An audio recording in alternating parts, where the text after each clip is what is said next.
തൃശൂർ പഴഞ്ഞിയിൽ സർക്കാർ ആശുപത്രിയിൽ ആരോഗ്യ പ്രവർത്തകർക്ക് നേരെ ഗുണ്ടാക്രമണം.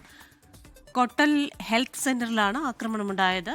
പ്രദേശവാസിയായ വിഷ്ണുരാജാണ് doctor Mikhail, nurse Faisal, attender Sunithakumari എന്നിവരെ ആക്രമിച്ചതെന്നാണ് പരാതി. സൂരജ് സജ്ജിയാണ് തൃശൂരിൽ നിന്ന് വിശദാംശങ്ങളുമായി ചേരുന്നത്. സൂരജ്, എന്തൊക്കെയാണ് വിവരങ്ങൾ? ക്രിസ്റ്റീന, ഈ വിഷ്ണുരാജ്, പ്രദേശവാസിയായിട്ടുള്ള വിഷ്ണുരാജ് പിതാവിനെ ചികിത്സിക്കുന്നതിന് വേണ്ടിയാണ് ഈ ആശുപത്രിയിൽ എത്തിയത്. ഈ സമയം ഈ ആശുപത്രിയിൽ ഡോക്ടർ ഉണ്ടായിരുന്നില്ല എന്ന് ചൂണ്ടിക്കാണിച്ചുകൊണ്ടാണ് ഈ ആശുപത്രിക്ക് നേരെ ആക്രമണം നടത്തിയിരിക്കുന്നത്. നേഴ്സ് ഫൈസൽ, അതോടൊപ്പം തന്നെ ഡോക്ടർ മിഖായൽ, അറ്റൻഡർ സുനിതകുമാരി എന്നിവർക്ക് നേരെയായിരുന്നു ആക്രമണം.